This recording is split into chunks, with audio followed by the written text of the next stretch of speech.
Hello बच्चों, कक्षा 7 की विज्ञान की ऑनलाइन क्लास में आप सभी बच्चों का स्वागत है। हमने पिछली क्लास में काफ़ी रोचक जानकारी प्राप्त की थी कि रुधिर वर्ग का निर्धारण लैंड स्टीनर ने कैसे किया था, रुधिर का प्लाज्मा क्या होता है, कैसे जमता है, रुधिर कैसे कहीं कट जाता है तो कैसे जमाव होता है, और रुधिर वर्ग की क्या आवश्यकता है, कितने प्रकार के रुधिर वर्ग पाए जाते हैं। सारी चीज़ें हम पिछले क्लास में पढ़ चुके हैं। आज के क्लास में पढ़ेंगे कि रुधिर बैंक क्या होते हैं या ब्लड बैंक क्या होते हैं और इनकी क्या उपयोगिता है। आप रक्तदान के महत्व को जान चुके हैं पिछली क्लास में। कुछ ऐसे केंद्र होते हैं जहां रुधिर बिकता है, पैसा देंगे आप तो वहां से रुधिर आपको मिल जाता है। इन जगहों को रुधिर बैंक कहते हैं। रुधिर बैंक प्रत्येक जिला अस्पताल में खोला गया है। इसके अलावा कुछ प्राइवेट रुधिर बैंक भी होते हैं और इन अस्पतालों में जो दानदाता होते हैं उनसे समय समय पर, जो इच्छुक दानदाता होते हैं उनसे रुधिर लेकर उनका रुधिर वर्ग ज्ञात करके सुरक्षित रखा जाता है।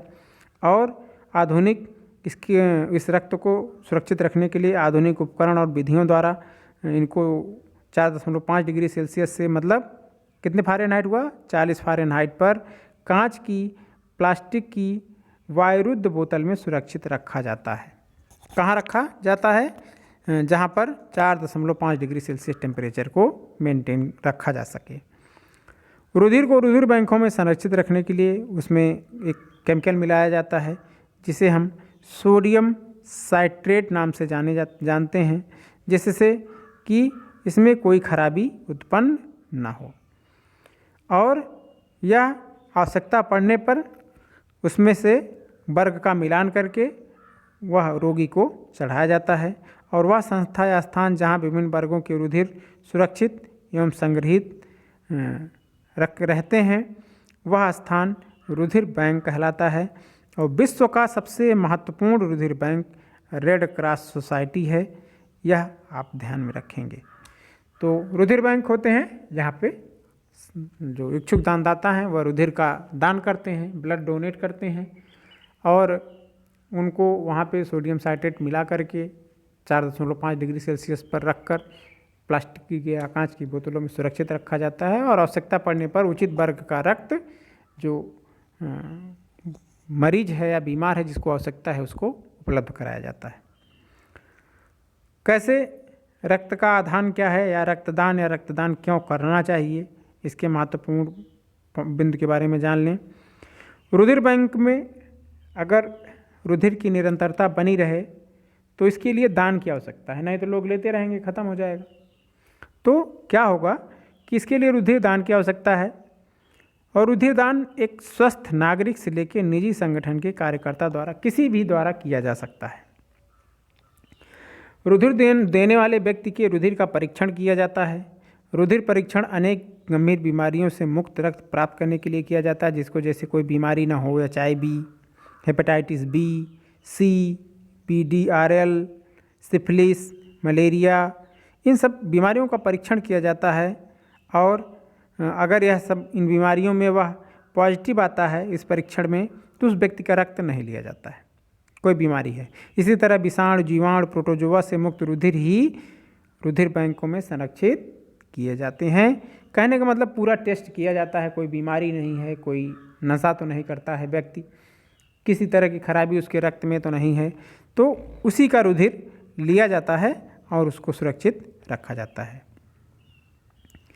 रुधिर दान के लिए इच्छुक व्यक्तियों से रुधिर लेने के लिए रुधिर दान के लिए कैंप भी लगाए जाते हैं। रेड क्रॉस सोसाइटी सभी सरकारी अस्पतालों एवं बड़े निजी चिकित्सालयों में रुधिर एकत्रित करने की व्यवस्था बनी रहती है। वहाँ पे ब्लड बैंक बनाए गए होते हैं। वहाँ पर एकत्रित एवं सुरक्षित रुधिर आवश्यकता पड़ने पर रोगियों को, जो जिन्हें आवश्यकता होती है, उन्हें उपलब्ध कराया जाता है। और शरीर में रुधिर की कमी होने पर, जब किसी के भी शरीर में रुधिर की कमी होती है तो एक रोग हो जाता है। इस रोग को हम एनीमिया के नाम से जानते हैं। रुधिर की कमी से होने वाला रोग क्या है? एनीमिया है। रक्त का आदान प्रदान कैसे किया जाता है? किसी मनुष्य के शरीर में रक्त की कमी होने पर अलग से रक्त चढ़ाकर उसमें जो रक्त की कमी है उसको पूरा किया जाता है। इस क्रिया को रुधिर आदान कहते हैं।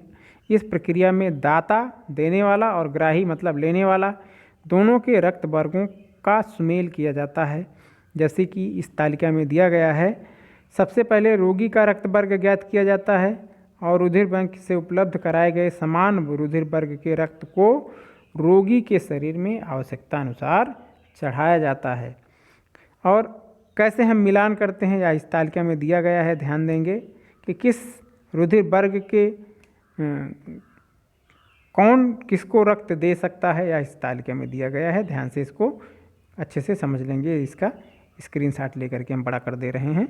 इसका स्क्रीनशॉट लेकर के आप इसका यह जरूर समझ लेंगे कि कैसे किसका वर्ग रुधिर, जैसे ए रुधिर वर्ग वाला है, ये देना चाहता है तो इसका रुधिर कौन ले सकता है? ए वाला ले सकता है, बी वाला नहीं ले सकता है, ए बी वाला ले सकता है, ओ वाला नहीं ले सकता है। जो ले सकता है उसके नीचे सही का टिक लगा है, जो नहीं ले सकता है उसके नीचे कट का निशान लगा है।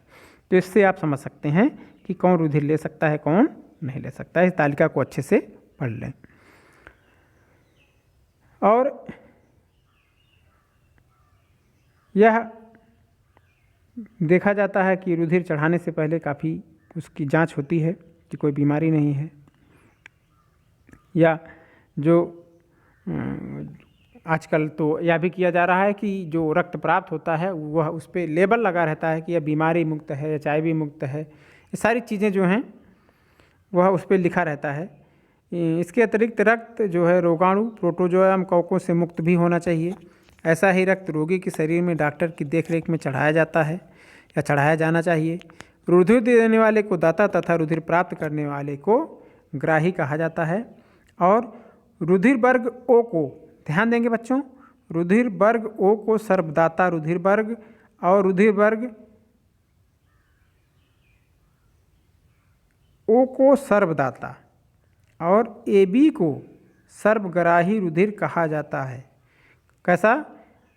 ओ को सर्वदाता रुधिर वर्ग और AB को सर्वग्राही, मतलब ओ सबको रक्त दे सकता है और AB सभी से किसी भी वर्ग का रुधिर हो उसको ले सकता है।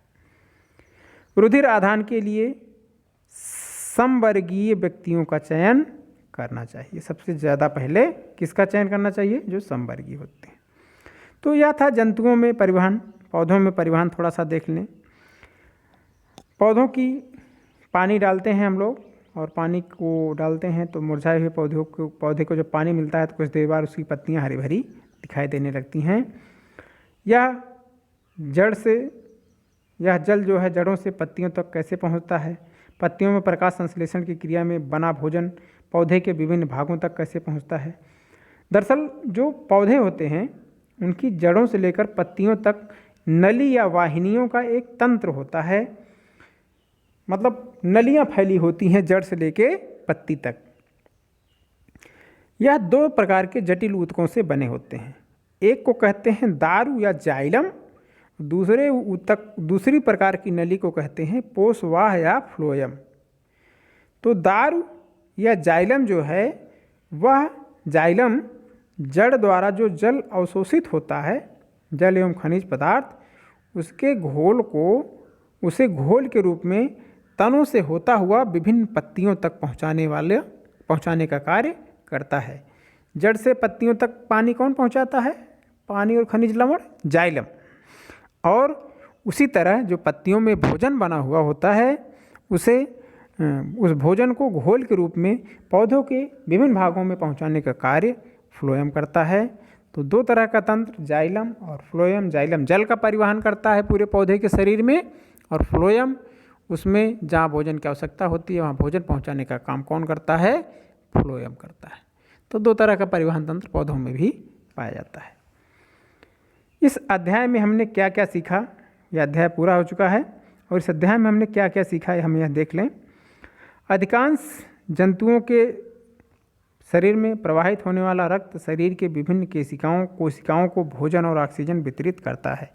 परिवहन की आवश्यकता जो थी, हमने पहला टॉपिक पढ़ा था कि जो रक्त प्रवाहित होता रहता है विभिन्न जीवों के शरीर में, वो काम क्या करता है कि उसकी प्रत्येक कोशिका तक भोजन और ऑक्सीजन पहुंचाने का कार्य करता है। वहाँ पे जो अनावश्यक पदार्थ हैं, उत्सर्जी पदार्थ हैं, उन्हें शरीर से बाहर निकालने का भी कार्य करता है। मनुष्य का जो परिसंचरण तंत्र है उसमें हृदय, रक्तवाहिनियाँ और रक्त शामिल होते हैं। 3 हिस्सों से मिलकर बना हुआ होता है। अगली बात हमने देखी कि मानव शरीर में रक्त धमनियों में और सिराओं में प्रवाहित होता है और हृदय एक पंप की तरह कार्य करता है जो कि पूरे शरीर में रक्त को फैलाने का काम करता है। धमनियाँ हृदय से शरीर के विभिन्न भागों में रक्त पहुंचाने का कार्य करने वाली जो नलियां हैं वह धमनियाँ कहलाती हैं और वापस पूरे शरीर से रक्त एकत्रित करके फिर वापस हृदय में लाकर भरने वाली रक्त को, उन नलियों को सिराएं कहा जाता है। शरीर में लाल रक्त कणिकाएँ ऑक्सीजन का परिवहन करती हैं। रुधिर 2 हिस्सों से मिलकर बना होता है, एक प्लाज्मा होता है, दूसरा कणिका होता है। कणिका श्वेत रुधिर कणिका, लाल रुधिर कणिका और प्लेटलेट्स होती हैं। तो लाल रुधिर कणिकाएँ वो ऑक्सीजन का परिवहन करने का कार्य करती हैं। श्वेत रक्त कणिकाएँ शरीर में भीतर घुसने वाले रोगाणुओं को खाने का कार्य करती हैं, उनका भक्षण करती हैं।